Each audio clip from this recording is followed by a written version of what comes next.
Imagine this. It's a busy Tuesday evening. You are exhausted. Your child is screaming because you told them screen time is over. Your heart rate spikes. You try reasoning. You try bribing. Finally, feeling completely overwhelmed, you yell. Sound familiar? In Western parenting, this cycle is normal. We wait for the emotional meltdown, and then we react to it. But halfway across the world, a completely different scene plays out. In Japan, young children navigate crowded train stations alone, sit calmly in public spaces, and clean their own classrooms without being forced. They are not born with different DNA. They are not controlled by fear or harsh punishments. Instead, they possess something most Western children are never explicitly taught: profound internal emotional control. Welcome to Baby's First Brain.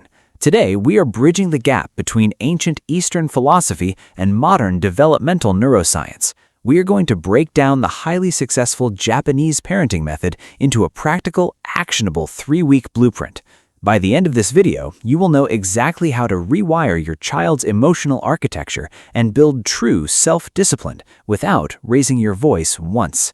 If you are new here, make sure to subscribe. We do not just give standard parenting advice. We explore the rigorous science of what your child's brain is actually experiencing. Week 1. Establish Amae, connection before correction. Western parenting often operates on a critical misunderstanding. We assume that if we comfort a misbehaving child, we are rewarding bad behavior. Neuroscience completely disagrees. Japanese parenting begins with a foundational concept called Amae. Loosely translated, it means a deep, secure dependence on a caregiver's love. Brain scans have consistently shown that a child with a securely attached nervous system develops a much thicker prefrontal cortex, which is the brain's emotional control center. In week 1, your only goal is to stop reacting to the behavior and start connecting with the nervous system. When your child melts down, their amygdala, the brain's threat detector, is hijacked. Before you discipline, you must offer physical closeness. Hold them. Lower your voice. You are actively bringing down their cortisol levels so their logical brain can process your words. Remember this unbroken rule for week 1. You cannot teach a brain that is on fire. Week 2. Practice Mimamoru, the productive struggle. Once the nervous system feels secure, week 2 shifts to building resilience. In the West, when our child struggles to tie a shoe, put together a puzzle, or handle a minor frustration, our immediate instinct is to rush in and fix it. Japanese psychology calls this stealing their resilience. They practice a concept called Mimamoru, which translates to watch over while protecting.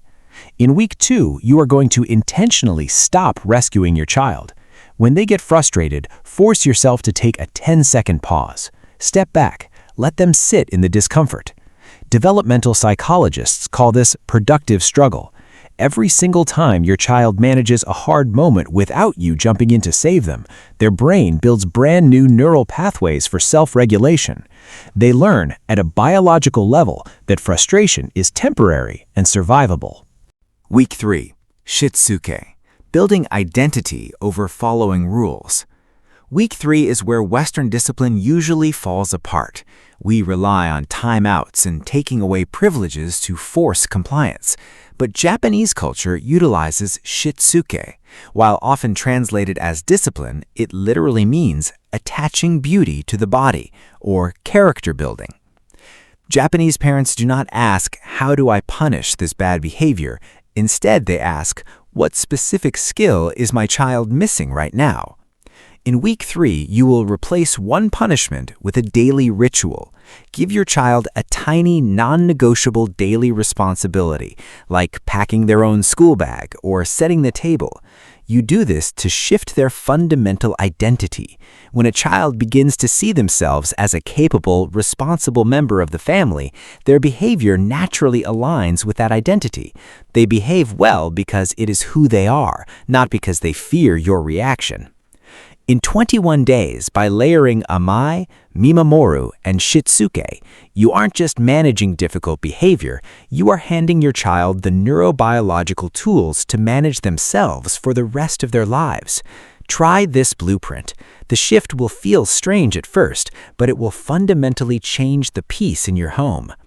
What is the hardest behavioral phase your child has gone through recently? Tell me in the comments. I read every single one. Subscribe to Baby's First Brain for more science-backed insights into your child's developing mind. See you in the next one.